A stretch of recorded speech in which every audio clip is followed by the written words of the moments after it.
นี่คือเป็นสะพานคัวอูตั้งแต่สมัยสงครามเลยพี่น้องเนาะเพิ่นจะอนุรักษ์ไว้เพิ่นจะบ่ได้มางเลยพี่น้องอันนี้จะเป็นยนต์เนาะทุกคนนี่เครื่องบินเฮลิคอปเตอร์เนาะ UH-1 อันนี้แม่นรถตั้งเนาะรถตั้งแอมมี่ MC8 เนาะรถอเมริกาทุกคนอันนี้เป็นชิ้นส่วนเครื่องบินเนาะหรือว่าชิ้นส่วนของยนต์เนาะทุกคนที่ตกเนาะถูกยิงพี่น้องก็จะเห็นประมาณนี้เลยเนาะเรือได้เท่านี้แหละทุกคนนี่อันนี้คือครัวเส้นทางเลขเก้าเนาะอยู่ที่บ้านดงสวรรค์เมืองเซโปนแขวงสวรรณเขตเนาะครัวฮักตั้งแต่วันที่20เดือน6พี่น้องครัวจมทั้งลุ่มนะพี่น้องเวลาฝนตกหนักนี่รถใหญ่จะสัญจรไปบ่ได้เลยเนาะ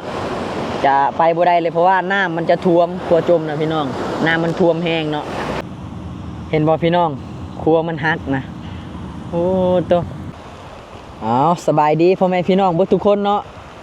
มื้อนี้มาพอกับบ่าวลาเอกเด้อพี่น้องตอนนี้ขอยอยู่ที่สะพานคัวอูเนาะของพระท่านโฮจิมินห์เด้อพี่น้องนี่คือเป็นสะพานคัวอูตั้งแต่สมัยสงครามเลยพี่น้องเนาะเพิ่นจะอนุรักษ์ไว้เพิ่นจะบ่ได้มางเลยพี่น้องแต่ว่ารถใหญ่แม่นบ่ค่อยไปเลยเนาะในสะพานนี้เนาะเพิ่นบ่ค่อยข้ามแล้วเพราะว่าจะมีสะพานครัวใหม่เนาะอยู่จุดนั้นพี่น้องอันนี้แม่นแม่น้ำเซโปนเนาะพี่น้องหลังจากที่ฝนตกติดต่อกัน 4-5 มื้อเนาะน้ำก็จะประมาณนี้เนาะนี่คือทางเซโปนนี่น้ำจะท่วมยากเลยพี่น้องเพราะว่าเขตเซโปนนี่มันเป็นเขตที่สูงเนาะเขตนี้พี่น้องมันต้องฝนตกหนักกว่านี้เนาะจังสีท่วมทุกคนนี่เนาะมาแต่ใส่เนาะเมตูเนาะโอ้เพิ่นมาหาหน่อไม้พี่น้องบรรยากาศฝนตกคุณเพิ่นกำลังแบกฟืนมือเฮือนอันนี้แม่นชาวบ้านเพิ่นมาแต่ไห้มาแต่หน้าเนาะพี่น้องฝั่งนี้เป็นหมู่บ้านดงใหญ่เนาะที่อยู่ติดฝั่งแม่น้ำเซโปนทุกคน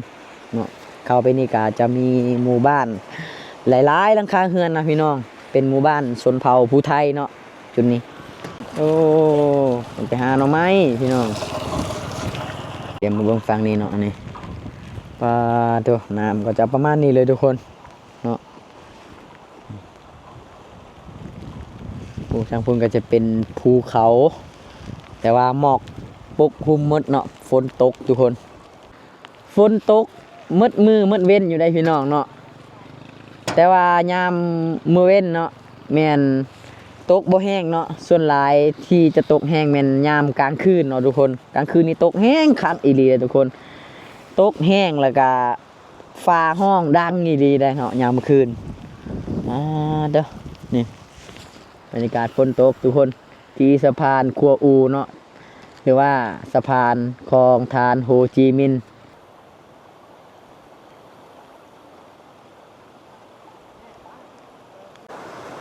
ตอนที่เพิ่นยังบ่ทันเฮ็ด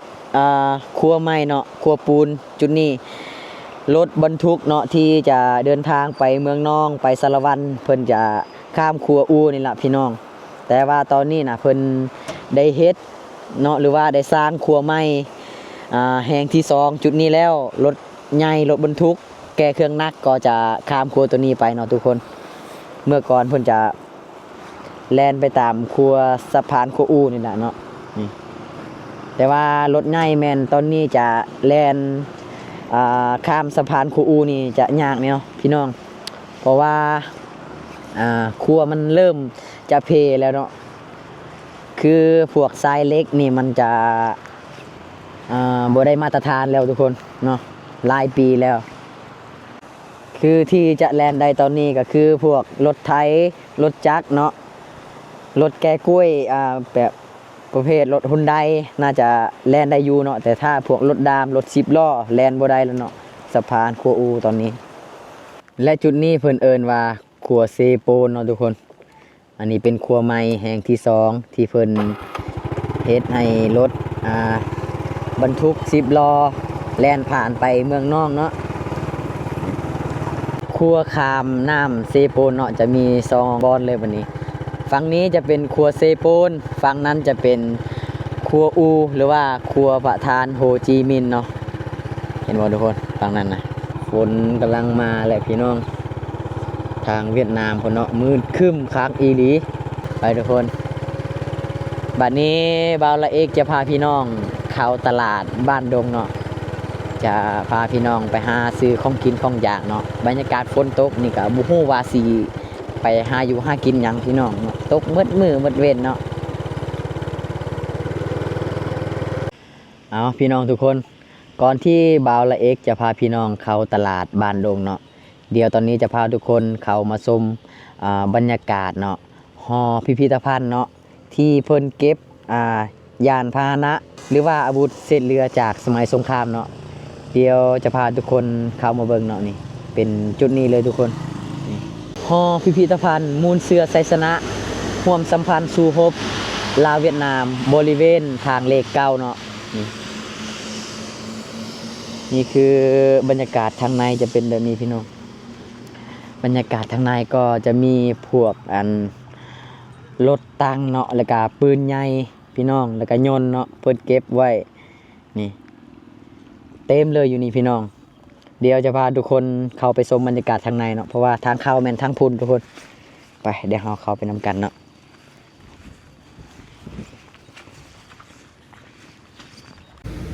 นี่คือบรรยากาศทางในเนาะนี่เราก็จะเห็นรถของทหารเนาะที่ไปสู่ฮบเนาะสมัยสงครามทุกคนเพิ่นจะเก็บเศษจากสงครามแล้วเพิ่นก็เอามาไว้จุดนี้หมดเลยทุกคนเนาะนี่รถ M53 อันนี้จะเป็นรถยีนเนาะที่แห้งที่สุดลุยป่าบุดงเนาะทุกคนโอ้ครับอันนี้จะเป็นยนต์เนาะทุกคนนี่เครือบินเฮลิคอปเตอร์เนาะ UH1 ตัวใหญ่ขนาดเลยได้นี่บรรยากาศฝนตกบ่หยุดบ่เศร้าเลยพี่น้องลาเอ็กใส่เกือบแตะเนาะนี่ย่างต้องระมัดระวังในจังหน่อยเพราะว่ามันมืนคักเนาะเหยียบกิโลนะพี่น้องอันนี้แมนรถตั้งเนาะรถตั้งแอมมี่ MC8 เนาะรถอเมริกาทุกคนนี่ใหญ่คักอีดีทุกคนเห็นบ่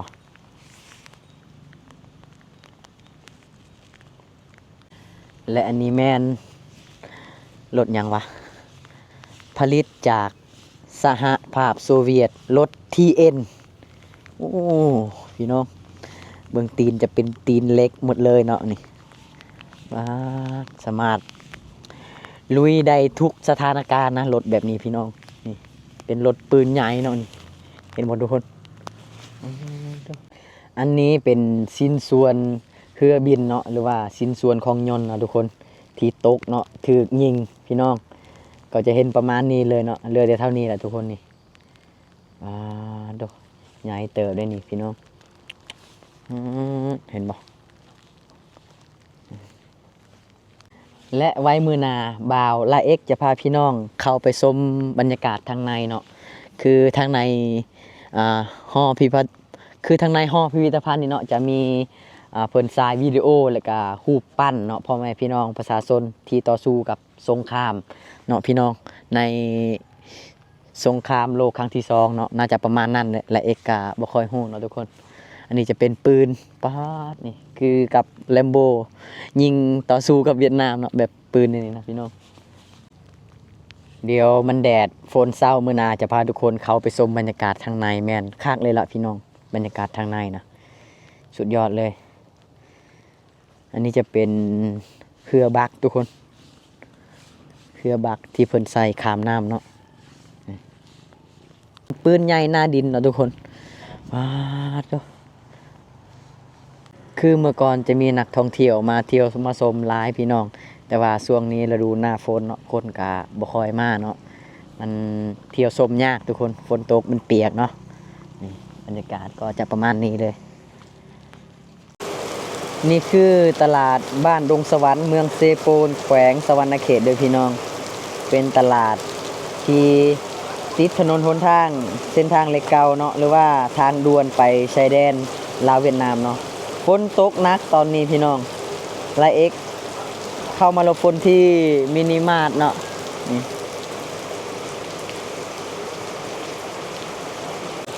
เอาบัดนี้สิได้กลับเฮือนกลับซานได้บ่พี่น้องตกคักอีหลีบัดนี้เนาะพี่น้อง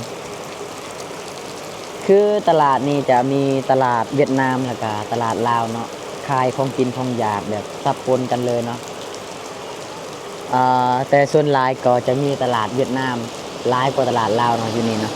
คือฟังนี้แม่นตลาดเวียดนามหมดเลยเนาะจนฮอดเทิงพุ่นฟังนี้ก็แม่นพี่น้องอยู่ฟังขวามือละเอกก็มีตลาดเวียดนามเนาะหลายทุกคนคือแถวนี้มันเป็นหมู่บ้านที่ติดชายแดนลาวเวียดนามทางเมืองลาวบ่าวอยู่แล้วทุกคนเนาะเอาทุกคนฝนก็เศร้าตกน้อยนึงเนาะเดี๋ยวจะพาทุกคนซื้อของกินก่อนสิเมื่อแต่งกินอยู่เฮือนเอาปลาดุกให้แน่โลนึงอันนี้ปลานิลเนาะทุกคนนี่ปลาดุกสิเมื่อปิงปลาดุกตำบักคุงแซ่บๆมื้อนี้โอ้ฝนตกบ่เซาเลยทุกคนโลเท่าไรแม่โลนึงอ่ะ40โอเคเอาโลนึง40,000เอาพี่น้องบัดนี้ฝนตกหนักอีหลีบัดนี้เอาโอ้สิกลับเฮือนได้บ่พี่น้องบัดนี้นะลาเอกมาซื้ออันพวกฟักแล้วก็เส้นข้าวเปียกเนาะที่เมื่อเฮ็ดกินเองอยู่เฮือนพี่น้องอันนี้เป็นห้านลาวเนาะฟังนี่ห้านลาวที่ขายของกินของอยากเนาะก็มีแต่ห้านเดียวนี่แหละเนาะที่ตลาดบันดงพี่น้องมีแต่ห้านเดียวนี่แหละห้านใหญ่มีขายพวกหมูเป็ดไก่แล้วก็พวกผักเส้นเนาะหลายอย่างอยู่เป็นห้านใหญ่เลยแล้วก็นอกจากห้านนี้ก็มีแต่ห้านเวียดเท่านั้นเลยพี่น้องที่มีของกินซุปของกินสดของกินดิบหลายเนาะพวกปลานะพี่น้องที่ทางพูนตอนนี้ฝนเซาตกเล็กน้อยเนาะก็จะพาทุกคนขับรถกลับเฮือนเลยแหละพี่น้อง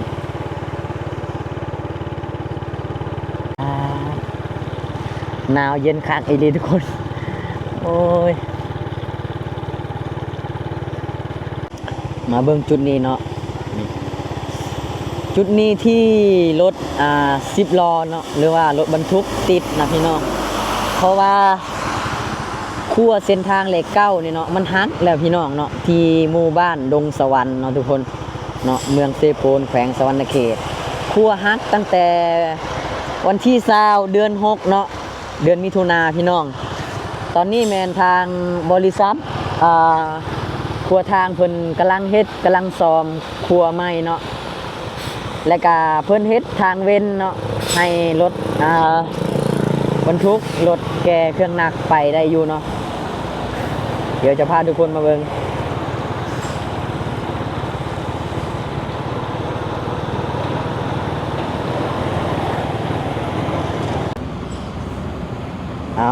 ก่อนที่จะพาพี่น้องกลับเฮือนเนาะพามาเบิ่งครัวฮักก่อนพี่น้องอันนี้คือครัวเส้นทางเลขเก้าเนาะอยู่ที่บ้านดงสวรรค์เมืองเซโปนแขวงสวรรณเขตเนาะครัวฮักตั้งแต่วันที่20เดือน6พี่น้องและตอนนี้แมนทางบริษัทครัวทางเพิ่นเนาะกำลังเร่งมือเฮ็ดครัวใหม่เนาะนี่อันนี้เพิ่นเฮ็ดใหม่เนาะพี่น้องและทางลุมนั่นเพิ่นจะเฮ็ดเป็นเส้นทางครัวจมเนาะเป็นทางเว้นที่จะให้รถใหญ่หรือว่ารถบรรทุกสัญจรไปมาเนาะพี่น้องตอนนี้คือทางไอ้น้องบริษัทครัวทางเฮาเนาะก็ลงมือเฮ็ดแบบบ่พักบ่เซาเลยเนาะเฮ็ดแบบบ่หยุดยั้งเลยพี่น้องฝนตกเพิ่นก็บ่พักเนาะเพิ่นฟ้าวเฮ็ดให้มันแล้วเนาะเร่งมือเฮ็ดนั่นแหละพี่น้องเพื่อที่อยากให้รถบรรทุกแก่เครื่องหนักเนาะหรือว่ารถไปมาสะดวกสบายพี่น้องนี่เนาะใกล้สิแล้วเลยได้นี่เพิ่นเฮ็ดหลายมือแล้วเนาะนี่พี่น้องตอนนี้ก็ใกล้สิแล้วเนาะอีกประมาณ10-20 มื้อน่าจะแล้วเลยพี่น้องนี่เนาะเพิ่นใส่เหล็ก สะพานเป็นที่เรียบร้อยแล้วพี่น้องเอ้ยเด้อ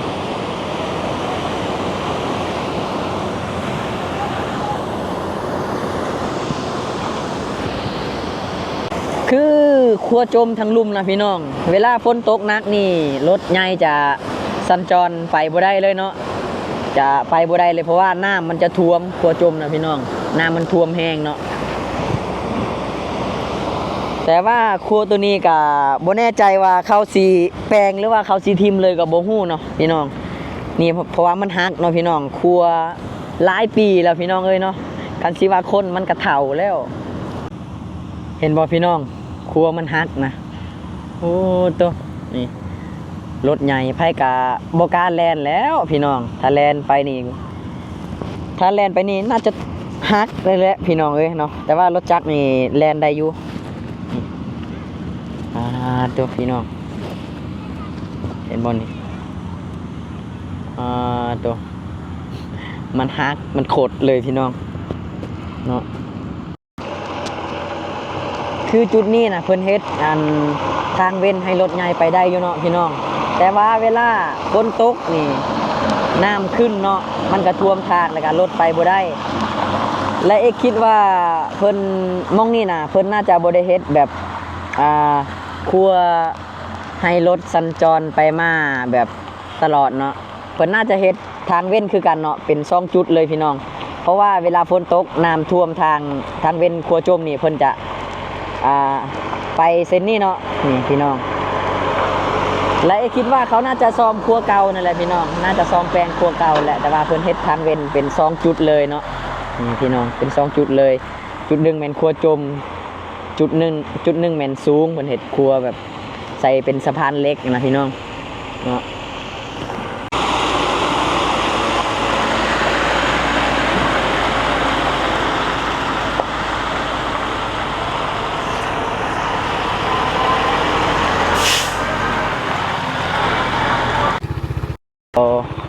เดี๋ยวเบาละเอียดพาพี่น้องมาเบิ่งใกล้ๆนึงเนาะโอ้นี่ทางไอ้น้องเฮาเพิ่นกำลังเล็งมือเฮ็ดฝนตกกับแบบเฮ็ดบ่หยุดเลยนะพี่น้องโอ้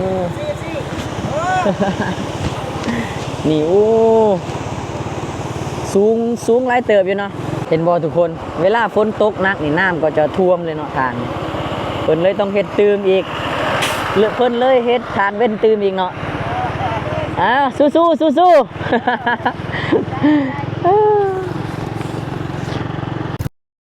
และจุดนี้พี่น้องเพิ่นกำลังเฮ็ดบริษัทเนาะจุดนี้แม่นบริษัทลาวเซินเคอร์การนำใส่ทรัพยากรธรรมชาติจำกัดทุกคนเป็นบริษัทจีนเนาะพี่น้องที่ลงทุนมาเฮ็ดอยู่ลาวเนาะเพิ่นเฮ็ดมาประมาณมองนี่นะประมาณเกือบปีเลยพี่น้องเป็นโรงงานหรือว่าบริษัทที่กว้างแล้วก็ใหญ่หลายเติบเนาะพุ่นเข้าไปในเฮากว้างเติบเลยพี่น้องจุดนี้นะพี่น้องคืออยู่ประเทศลาวเฮาตอนนี้ก็เริ่มแบบพัฒนาแล้วก็ขยายตัวไปเรื่อยๆเนาะพี่น้องก็จะมีโรงงานต่างๆมีโรงงานเวียดโรงงานจีนเนาะที่มาลงทุนมาเฮ็ดอยู่ลาวเนาะก็หลายก็เฮ็ดให้คนลาวนี่แหละเนาะก็คิดว่าเพิ่นน่าจะสร้างตังอยู่ลาวแล้วก็เฮ็ดให้คนลาวได้มาเฮ็ดเวียกเฮ็ดงานเนาะได้เฮ็ดเวียกเฮ็ดงานได้ประจำการพี่น้องเอาทุกคนตอนนี้บ่าวละเอ็กก็กลับมาฮอนเฮือนแล้วเนาะนี่ได้ซื้อของกินของอยากนะอันนี้จะเป็นเส้นข้าวเปียกพี่น้องแล้วก็ลูกซีนอันนี้นะปลาดุกเดี๋ยวสิปิ้งแซ่บๆตำบักหุ่งกินกับตำบักหุ่งพี่น้องเนาะเอาสำหรับคลิปนี้ขอลาไปก่อนพี่น้องเดี๋ยวพอกันใหม่คลิปหน้าคลิปต่อไปเด้อเดี๋ยวบ่าวละเอ็กจะพาพี่น้องไปลินไปเที่ยวน้ำกันอีกเนาะตามหมู่บ้านนี่แหละพี่น้องเดี๋ยวเจอกันใหม่เด้อพี่น้องขอบใจหลายๆ